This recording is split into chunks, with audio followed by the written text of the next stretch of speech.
Hello, welcome back. My name is Vasco the Gamer, and today I'm going to keep talking about stereotypical illnesses and why those things are very much not helpful, to borderline being just very damaging to a lot of people, especially about their psychic health or mental health.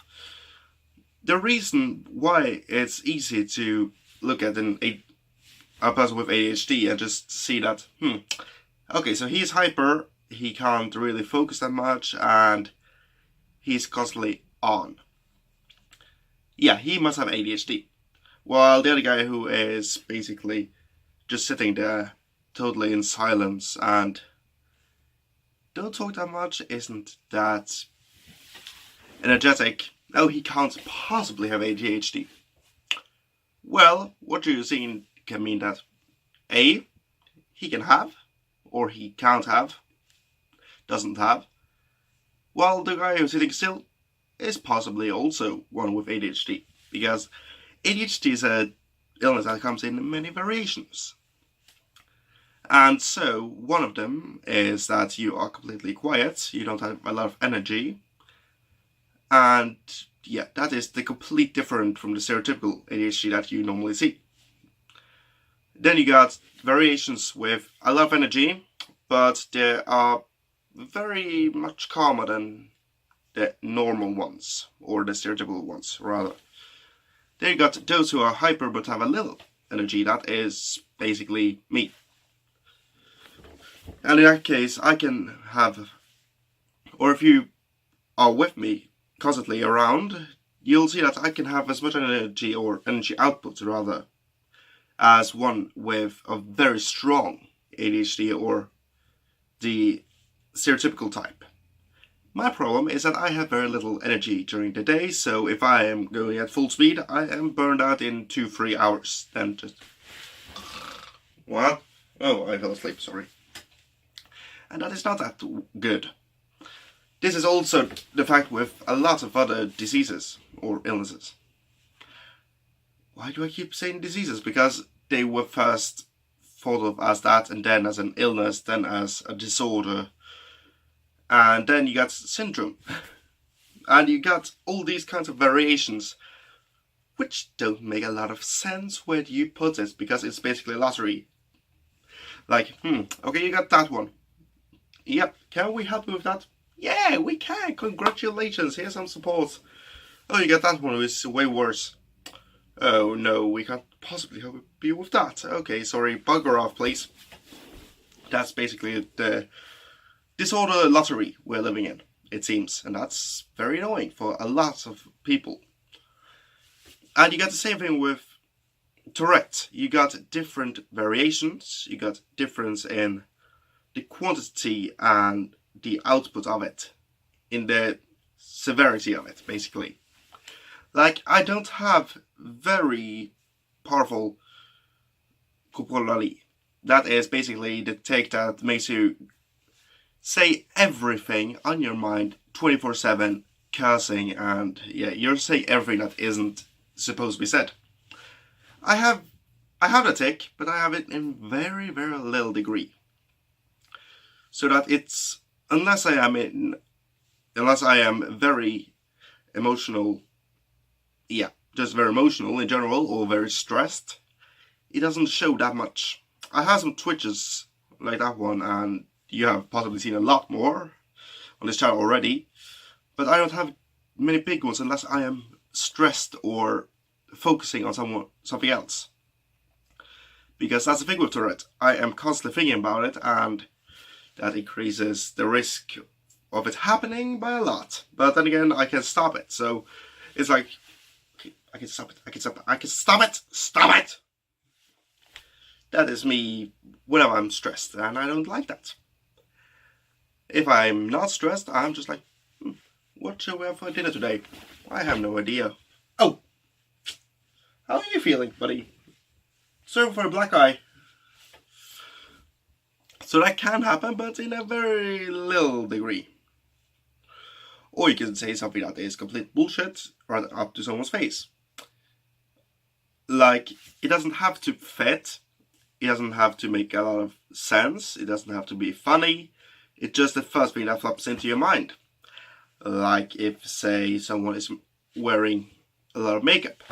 You just walk by and hey, Joker. Wait, what did I say now? I have no fucking idea.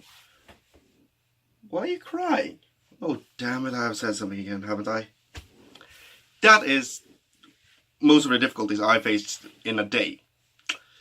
It has taken its toll on my psyche and a lot of people's. A lot of people. And then he got Asperger.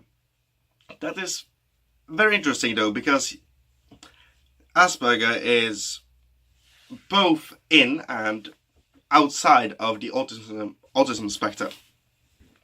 Right now, here in Norway, we are now going to take it into the autism spectrum again, and we're going to remove Asperger from the dictionary and instead call it autism spectrum disorder. Because that sounds a lot better. It doesn't. At all. Because if you met someone with autism, have you asked them if they face a lot of stigma? If they have any problems in their social life as functional? Do they have a job? Do they have easy to get a job? Is it easy for them to make friends without having comments? And have they ever been, let's say, if they are being approached by, hey, what's wrong with you? Or something like that. The answer is most likely yes, at some point. And it doesn't help when I know that I'm in the autism spectrum, but there's a difference between being inside the autism spectrum alone and having Asperger, because it's in the autism spectrum, but at the same time, by having a difference, it's more like, how do I put it mildly here, and I've written this down 20 times and I still don't have a good way of telling you, because when you have an imitation tech, that doesn't help you, because I'm going to imitate every single thing of behavior I can see.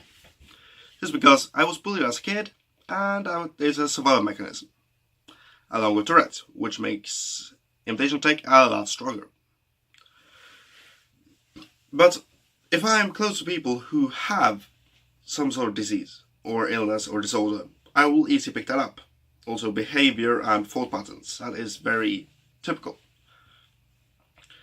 And so, if I am placed within a group of, let's say, autistic people, I will easily take up on their patterns, their behavior. And some of them, that is not the best for me, at the very least, to copy that. On the other hand, you got that feeling that, okay, I have Asperger, I am a bit different from those again, because I'm a sidetrack of that.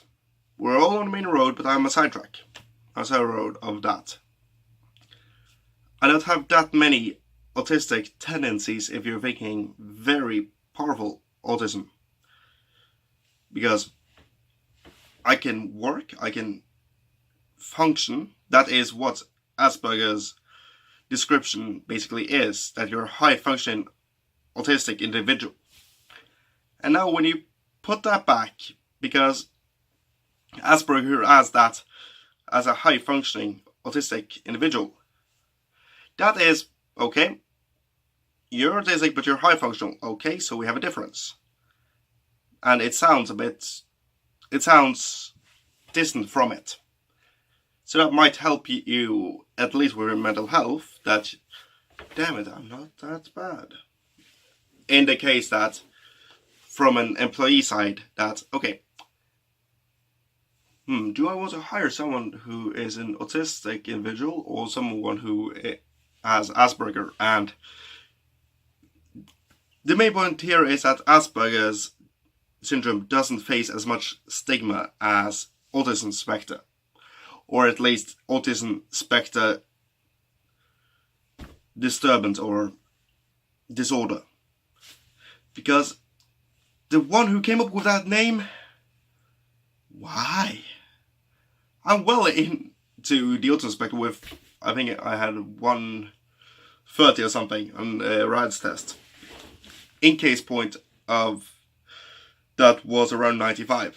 So I'm well into the spectrum. I know I have autism, but I try to work with it. But then again, it's a stigma, the stereotypical things, that we're not slow, we have a different thought pattern, or different, well, we think different, basically, from a lot of people. We don't always go A, B, C, D, E, F. Often it's A, B, C. So it's easy to go A to C, and then jumping over a line of thought, because we already know the answer. And that is what I'm always doing in math, for instance. I know the answer. Then I'll do the calculations after.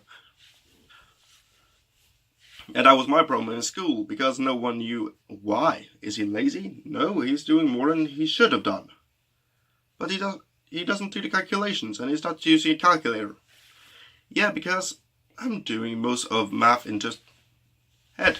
Because using a calculator, I never got that really until high school. It wasn't that important for me to use, basically, because most of the things you learn in elementary and junior high and high school, you can easily just do those calculations in your head, is what I thought. Then I realized, oh fuck, there's more wrong with me here. And so that is, but that isn't something that is going the entire spectrum over. We're easily able to go into a state of mind that's, okay, we're going to focus on this. We're focusing. And you can't pull this out even if you have a pitchfork. Because we're still focusing. Even if you lift us up from the book, just... This is mildly inconvenient. Let's keep on reading. And so that is interesting at the very least. But stereotypical things, like, if you have a mental disorder, you're slow. No, you're not slow. You might be slower than some people on picking up, let's say, emotional signs, or you might be slower than some people at reading certain situations. That's basically me. That's my case, that I'm a bit slower in that part. But you're not slow. There's a difference between slow and slower, because if I'm going 50 miles an hour, and that's the speed limit, I'm going at the limit. If someone is going 49, they're slower than me, but they're not slow.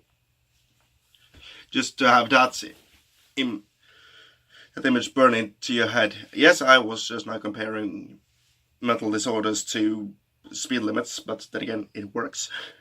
I hope. But anyway, if you're a bit slower in that part, fine. Then let's take the pace a bit down and let me not go at full speed. Because full speed, oh, that's low speed. But anyway, the stereotypical things are, as often as they are right, they are mostly wrong. And so, if you think that ADHD, that is only an individual who is hyper constantly, no. If you're thinking that a person with Tourette is always yelling or cursing or spitting out things or punching people, no. If you think that a person with autism is or are slow in their, well, that their thinking is slow or that they can't read as fast as you can, well, they might be slower in some aspects because, well, the case here is that even if, no, I won't say normal because that is just wrong to say, but I'm going to say that if a condition-free human being might be a bit slower than you, so can one who has a disorder or mental illness. Because that's the thing. We're people. Not all of us are as fast as you are. Some of us are a bit slower in certain situations, but we might be faster than others.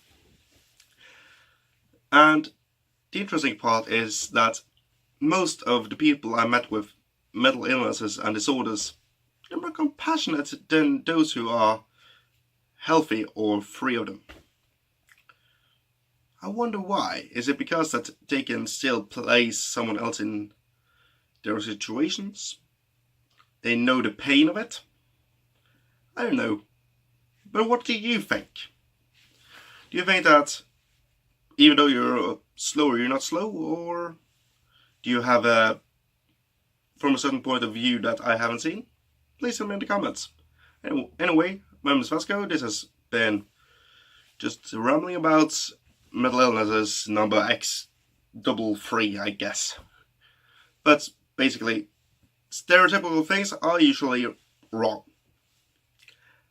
I will take that up another time. For now, goodbye.